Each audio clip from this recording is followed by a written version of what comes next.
Okay. అందరికీ నమస్తే. మన పెద్దోళ్ళు ఒక సామెత చెప్తారు. పతి పతివత పరమాన్నం వండితే ఆ వేడి బ్లడ్ మోషన్స్ అయ్యేదాకా చల్లారలేదంట అని మామూలుగా చెప్తూ ఉంటారు. అంత మహాపతివత సాధ్విని మీ అందరికీ తెలిసిన విషయమే. అధికారంలో ఉన్నప్పుడు కళ్ళు నెత్తికెక్కి కిన్నా మిన్నా కాకుండా ఏది పడితే అది వాగింది. ఇప్పుడు ఆమె వినయం, ఆమె విధేయత, ఆమె ఈ మధ్య దేవుళ్ళ దగ్గర ఫోటోలు దిగటం, అట్లాగే రాజశేఖర రెడ్డి గారికి విజయమ్మని ఏదో ఒక దేవతల్లాగా పూజించేటట్లు చూపించడం, ఇవన్నీ చూస్తుంటే ఇంత పెద్ద పతివతని వైసీపీలో ఎందుకు అవకాశం కల్పించలేదు? ఏదో ఒకరోజు చిలకలూరుపేట రజనీ గారికి పోటీగా ఖచ్చితంగా ఏమి వస్తుంది అనుకున్నా. అయితే గత 5 ఏళ్లలో అధికారంలో ఉన్నప్పుడు లోకేష్ పప్పు, రెడ్ బుక్ నా కాళ్ళ కింద తొక్కుతా, చంద్రబాబు నాయుడు ముసలోడు, అలాగే ఒక సామాజిక వర్గాన్ని లకారాలతో తిట్టి నేను రెడ్డి గారి బిడ్డనరా, రెడ్డి గారి అమ్మాయిని రా, నరాలు తీస్తా నా కొడకల్లారా, మీరు ఎవరైనా బెదిరిస్తే భయపడేటువంటి వ్యక్తిని కాదు, ఇలా చాలా డైలాగులు రాసింది. స్క్రిప్ట్లో అసలు చాలా రాని పదాలు రాసింది. అయితే తాజాగా మా రెడ్డి గారి అమ్మాయి నకరాలు చేస్తే నరాలు తీసే మా బిడ్డ కొత్తగా ఈ మధ్య ఒక లైవ్ పెట్టింది ఫేస్బుక్లో. పెట్టి చంద్రబాబు నాయుడు గారు, పవన్ కళ్యాణ్ గారు, మీరు అవకాశవాద రాజకీయాలు చేశారు, ఏదైతే 30,000 మంది అమ్మాయిలు మిస్ అయిపోయారన్నారో, లేకపోతే మాట్లాడితే కర్నూలు సంఘటన తీసుకొచ్చేసి ప్రజల మధ్య మాట్లాడారో, ఇవాళ మీ ప్రభుత్వం అధికారంలోకి వచ్చిన తర్వాత వాటి గురించి మీరు ఎటువంటి చర్యలు తీసుకోవట్లేదు అని చెప్పేసి మాట్లాడింది.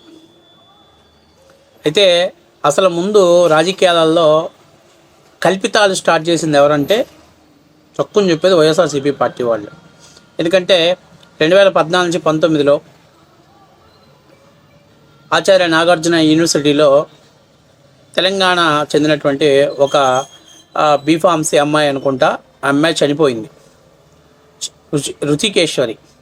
ఆ అమ్మాయి హత్యలో సరే యూనివర్సిటీలో ఏం జరిగిందో, ఏ కారణాల వల్ల ఆ అమ్మాయి చనిపోయిందో తప్పు జరిగింది. అయితే అక్కడ ప్రమేయం లేనటువంటి ఒక సామాజిక వర్గాన్ని తీసుకొచ్చేసి మీరు పబ్లిసిటీ చేశారు.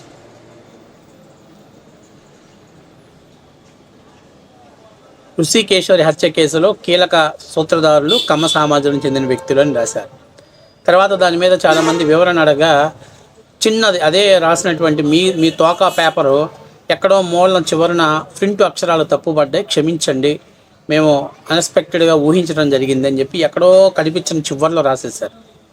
ఇక పింక్ డైమండ్ గురించి చెప్పాల్సిన పని లేదు, 32 డిఎస్పీల గురించి కమ్మ డిఎస్పీల గురించి చెప్పాల్సిన పని లేదు. ఇట్లాగా చెప్పుకుంటా పోతే కోడికత్తి గురించి అసలు చెప్పాల్సిన పని లేదు. అలాగే వివేకానంద రెడ్డి హత్య కేసు అయితే ఇంకా అదొక పెద్ద ట్విస్టు. ఇవన్నీ జగన్మోహన్ రెడ్డి తన రాజకీయ అవసరాల కోసం 2019 ముందు వాడుకున్నటువంటి అస్త్రాలు ఇవి. ఇందులో ఎక్కడ తెలుగుదేశం పార్టీకి అసలు సంబంధమే లేదు. అసలు ఇవి వాడకపోయినా జగన్మోహన్ రెడ్డి ముఖ్యమంత్రి అయ్యేవాడు. కానీ కేవలం ఇలాంటి విషయాల్ని పాపగండం చేయడం ద్వారా రాజకీయ లబ్ధి పొందాలనే ఉద్దేశంతో జగన్మోహన్ రెడ్డి వాడుకున్నాడు. ఇప్పుడు నేను అనేది ఏంటంటే గురించి సామెత దానికి గువ్వ కింద నలుపు తెలియదు అన్నట్టు 19 ముందు అనేకమైనటువంటి మాటలు చెప్పి అనేకమైనటువంటి శుష్క హామీలు ఇచ్చి మీరు అధికారంలోకి వచ్చారు. కానీ ఏదైతే ఇప్పుడు ఉన్నటువంటి కొన్ని అంశాల గురించి మాట్లాడితే వైసీపీ ప్రభుత్వం వచ్చిన తర్వాత రాష్ట్రంలో గంజాయి విచ్చలవిడిగా సాగవుతున్న మాట వాస్తవమే. భారతదేశంలో ఎక్కడ డ్రగ్స్ పట్టుకున్నా దాని మూలాలు ఆంధ్రప్రదేశ్, అందులో విశాఖపట్నానికి అరకు పాడేరు ఏజెన్సీలో, అంటే అరకు ఏజెన్సీలో ఎక్కువగా ఉన్నమాట వాస్తవ విషయమే. ఇలాంటివి అనేకమైన సంబంధాలు ఉన్నటువంటి అంశాలు బయటపడినప్పుడు వాటిని పొందపరిచినప్పుడు వీరు తప్పుడు ప్రచారాలు చేశారు. 30,000 మంది అమ్మాయిలను ఎక్కడ ఎన్నిక తెచ్చారు?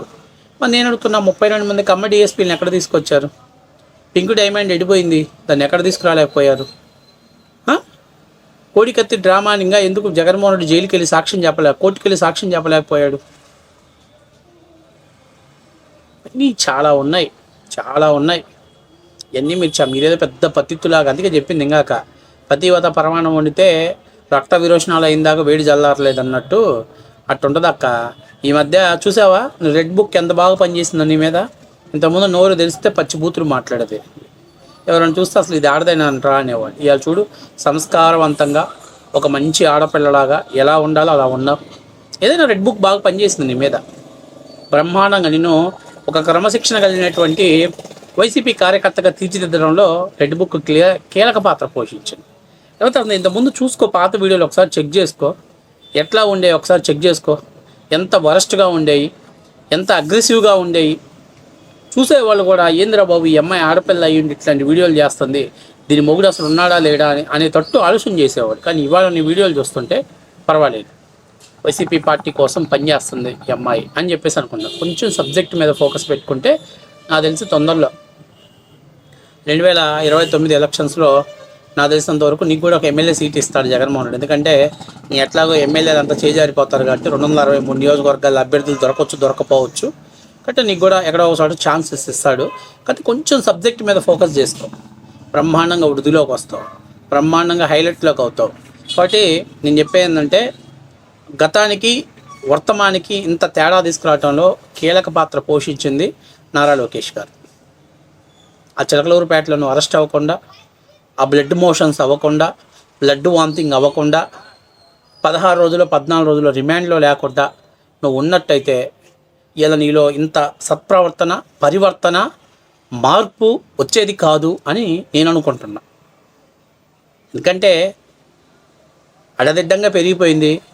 దాన్ని సరైనటువంటి ఆకారంలో తీసుకురావాలని అంటే ఇనుమైనా దేన్నైనా కొలిమిలో వేసి కాల్చాలి, సుత్తి పెట్టి కొట్టాలి. ఆ సుత్తి పెట్టి కొట్టిన తర్వాత మనకు కావాల్సినటువంటి ఆకృతిలో మలుచుకోవటం కోసం దాన్ని వేడి చేయాలి, అన్నీ చేయాలి. కాకపోతే మనకేంటంటే అప్పుడు దాకా పెయిన్ అనిపించింది, కానీ చివరిలో ఎప్పుడైతే మనం మన ఆకృతిలోకి వస్తామో అది మనం పడ్డ కష్టానికి నిదర్శనంగా నిలిచిపోయింది.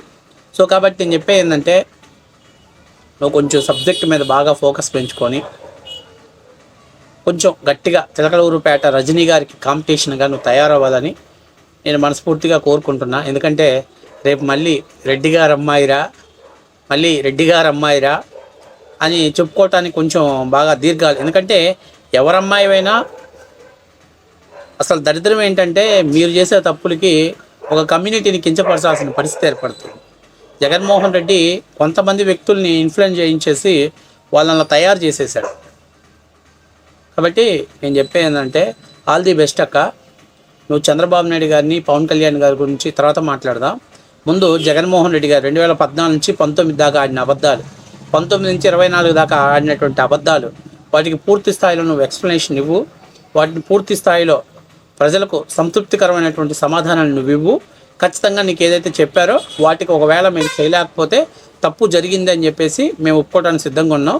అట్లాగే ఇంకో మాట చెప్పేది ఏంటంటే జగన్మోహన్ రెడ్డి గారైనా మీ ప్రభుత్వంలో ఉన్నప్పుడు మీ సోషల్ మీడియా ఎవరైనా ఇంత వివరంగా విడమర్చి అడిగారా?